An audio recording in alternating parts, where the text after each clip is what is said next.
What's up, everybody? This is Evan here with Discover Everything. We're joined here today by Sarina. We're talking her latest EP release, Glass Paradise Deluxe. Sarina, thanks so much for joining us. Thanks for having me. Absolutely. So, Sarina, this is your second EP release, your third studio release. Folks may call you new up-and-comer rising star, but how long have you been doing music for now? Well, I've been doing it officially since 2016. Wow, awesome. So about, what, 5 or so years now? Yes. Have you been recording music, releasing music during that time, or what, yeah. I was recording music in 2016, so that's when I started building my first home studio, which was just my laptop, a keyboard, and like a $50 Bluetooth mic. Um, but I released my first ever song on SoundCloud in 2017. Oh, that's awesome. That's awesome. How'd you know music is something that you wanted to do? I always knew. I wanted to do something creative and in the entertainment world, but music was always just something that I always gravitated towards and that spoke the most to me. But yeah, I always knew. That's awesome. Who are some of your biggest influences on your sound? On my sound specifically, I would say probably Ariana Grande, Mhm. Kehlani, um, Haitian artists. I take a lot of my inspiration from Haitian music because I am Haitian and my parents are Haitian. So I don't know. And then I probably am influenced by other people that I can't even think of right now, but those are like my main inspirations. Sure thing. That's awesome. So let's talk about Glass Paradise Deluxe. So I guess right off the bat, why is this EP important to you? It's important to me because I created it initially during the pandemic. So the first song, You See Me, it was supposed to just be a single. But the pandemic hit and canceled all the plans that I had had. So I was really down. I was like, oh my gosh, I can't release the way I want to.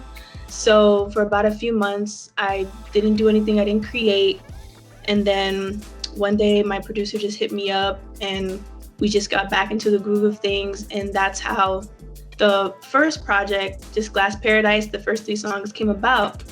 And with the deluxe, 2021 comes around, we're feeling a little bit better, things are starting to move a little bit more. So I was like, instead of trying to create a whole new EP, a whole new, situation, I still felt like those songs still were relevant and still needed, a little bit more shine than, what could have happened because of the pandemic. So I Totally.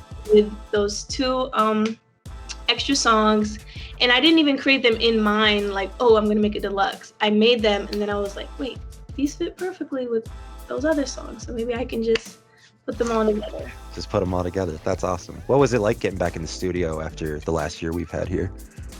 It was, I guess, easily put, it was therapeutic. I mean, not being able to travel or go where you want to go. I mean, I was able to travel through the music and just be anywhere and play anything, do anything I wanted. So that was it just felt good, especially not creating after a while because I thought, there was really no point because I couldn't make the videos I wanted to make and Mm, do the things I wanted to do. But it really just reinforced that it's about the music.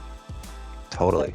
That's all it's about. Yeah. Totally. And I think that shines through on the EP. Absolutely. What are you hoping folks take away from this EP? Who would you say this EP's for? Who? This EP is just for people who just love life, who love music, who just want to feel something.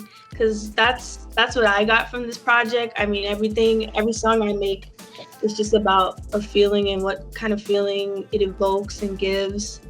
And yeah, I just hope people can just be happy and take that from it when they listen. Totally. Let's talk a little bit about your process. What's a typical writing process look for you? Where do you start? Do you start with lyrics? Do you start with the sound? Mostly I start with the sound.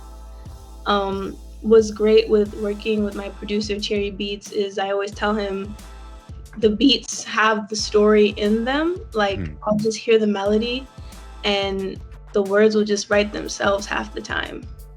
Like I don't even know how to explain it, but I Cool. know like for With My Mother, I heard like the first 10 seconds and I was like, it just gave me this feeling. I didn't even know how to explain it. And like, I didn't even think about what I was saying. I was just singing. And I think that's one of my favorite things about the process. But yeah, usually it's always either a sound, a melody, and then I just write to that. That's awesome. You got some great features on this EP, Late Night Jiggy, Matt McGee. Let's talk about the collaborative process. How important is that to you, and what does that usually look like? Well, it's funny. These are my first features like ever. Wow. Like this is my first time ever working with other artists, and it was really great. I couldn't have asked for like the better first features. I mean, they're both super talented. They're both super nice. It was probably the easiest process out of all of Glass Paradise, everything that went around it. I mean, I knew when I heard My Mother, because we started that November of last year, 2020. Oh, So I heard the beat and I didn't really have the song yet, but I was already a fan of Late Night Jiggy, so I was like, oh my God, this would be so cool. Someone like this in the song. And I wasn't even thinking like that was like something that I could do. I was just like, oh, this would be cool if he was on it. Right. And this year came around and my producer was like, bro, just send the email. Worst that can happen is they don't answer. That's it. I was like, you're right. I sent both emails. They both responded quickly. They were like, we love the records, want to hop on it. And I was like, oh, wow, okay. That's awesome. That's super awesome. I love that song, My Mother. Do you have a favorite song on the EP? Every day it changes. Yeah. It's just about how I'm feeling, because one day it will be My Mother.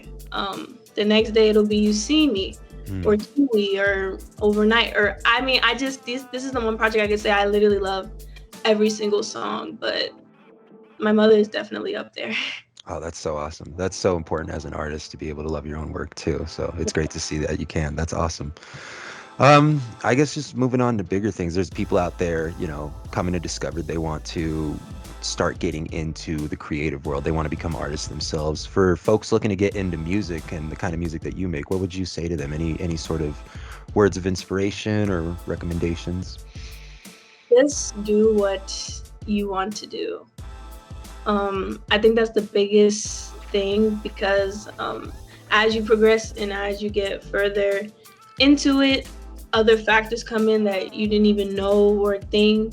So I think the most important thing is to just do what you want to do, especially when it comes to the music. Whatever you feel is right, whatever you want to sing about, rap about, write about, just do that. Definitely. That's the most I would say. That's awesome. So what's next for you? Are we looking at live performances? Are we looking at maybe more studio releases? Definitely. I'm definitely eager to perform, because of the pandemic, I haven't performed any of my EPs live yet. So I'm really excited for that. And yeah, definitely. I'm literally always in the studio, because the studio is in my room. So definitely more releases, more videos. Yeah. Definitely. Music can be so all-encompassing. You work in the studio, obviously, but it seems like you got a home studio as well. Do you have a preference for one? Are they just different? What's the feel with recording at home versus recording in the studio? Recording at home is my favorite, because I can do whatever I want and not be scared of it like sounding bad. Like sometimes there's pressure when you're in the studio with someone else. You might not want to try an idea. It's like, oh, this will sound stupid or whatever. But if I'm at home, I can just do it. If I don't like it, I'll just delete it. Right. I can tell, I can do whatever. So I definitely love recording at home. Definitely. Is that where a lot of your song ideas start at home and then bring them to the studio, or? Well, actually, everything on Glass Paradise, I recorded in my room. Oh, wow. I just record here, and then I go to the studio to get it mixed and mastered professionally. But yeah, I recorded all of that here because of the pandemic, because the studio that I used to go to was closed. Right. Yeah. That's crazy. Wow. That's awesome. Very impressive. The video side of music, what does video bring to your songs as far as being able to express yourself creatively? What's so impressive or fun about that? I I don't know. I love music videos. I think that's especially growing up in like the early 2000s, videos were literally so important to songs. Like there was so much care and thought put into it. Sometimes a video, you might hear a song, you'd be like, I don't really like the song. Then you watch the video and you're like, wait, now I like this song. So I think the videos are just a chance for people to actually see you more and learn more about you as an artist and give the songs deeper meaning or maybe even a different meaning. um, the director I work with, he loves to not literally translate the songs. You know, he doesn't want to do what people are gonna expect. You know, which is what I love working with him. But yeah, no, I love doing music videos, and I'm excited. I'm excited to do more. Absolutely. So, from writing to recording to mixing, what's your favorite part of the music writing process, and what part do you maybe find more challenge in? Mm, I think I think the writing and recording process is my favorite because literally almost every song at the start is completely different, the end product. Like if I showed people Kiwi what it first was, they would be like, no, this is not the same. I'm like, yeah, it's the same song. So that process I love because I literally never know what the song is gonna sound like at the end. Because either I'll come up with something or my producer will I'll send the song back and then he'll do something crazy and I'm like, oh my gosh. But process that I probably is my least favorite is probably just the I guess I would say maybe the mixing just because I'm hearing it over and over again. Right.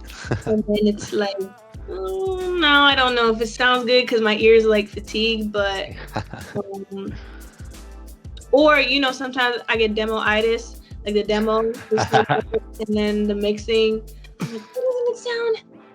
But then at the end, I'm like, okay, this sounds better. Yeah. Demo-itis. I like that a lot. Well, okay. I just got one more question for you here, and I ask this to everybody. But what's one question that you wish you always get, whether it's about this EP or just about being a musician in general? What's one thing you want folks to walk away knowing? That's a good question. That's a really good question. Um, I don't really know. Maybe like that's a really good question. It's a tough one. I know. It's fun. I make you do my job for me. Maybe like why I do it, or Yeah. if I could even do anything else. Like if I could do something else, what I would do. It Yeah. would probably still encompass music. Like I literally tried everything. Like I did landscape architecture. I worked in an adventure park. I literally tried. I thought when I was younger I could be that type of person. Like you know, as long as I'm making money, I'll do it. I don't care if I hate it. And then I got Sure. older. Like that's not true at all. That's interesting. So you kind of took a wandering path to music. It sounds like you said landscape architecture, worked at a park. That's impressive. Was Yeah. was music a part of your life growing up? How'd you fall into it, I guess? Well, yeah. Growing up Haitian, there was always Haitian music playing in the house. My dad, he used to like DJ in college, so Hmm. loves music. Anytime you're in the house, whether he's in the basement or in the car, there's always music playing. He always has like music videos, like MTV or VH1 playing. So I was always watching it and around it. Even though no one in my family actually pursues it or is a musician, they still appreciate it. And I think that's probably where I just got that from. Sure thing. Sounds like it's just a very integrated, integral part of your life. Just always Yeah. been there. That's awesome. Well, that's fantastic. Well, Sarina, thank you so much for joining us. You can stream Glass Paradise Deluxe on Spotify or streaming platforms, whichever one you prefer. Sarina, we'll keep an eye out for any tour dates you got coming up, and we're excited to see what you do next. Thank you. Thank you for having me. Yeah, thank you. Alrighty. Cool. All right. Thank you so much. Thank you so much. This was great. I love the questions. Thank you. Yeah, I'm new at this as well, so Really, appreciate. Yeah. you Um, did really good. Thank you. Thank you. So, but yeah, this was great. I think you're my first interview actually, so thank you so much. Yeah. Yeah, like I said, we'll chop it up and send this off to the editing team, and they'll make it look all sorts of pretty and add graphics and music, and then yeah, Ooh, we'll share it on discovered platforms, and then we'll give you a copy as well, so you can spread it around too. So, uh, nice. yeah, and again, I love the EP. I like sent it off to everybody I know, and so Thank you so yeah, much. yeah, really good. So Appreciate it. yeah, thanks so much. And yeah, if you have anything, ever want any sort of press or media stuff, feel free to reach out, keep in contact, and you've got my email now. So yeah, awesome. Thanks, Thank Serena. you. Yeah.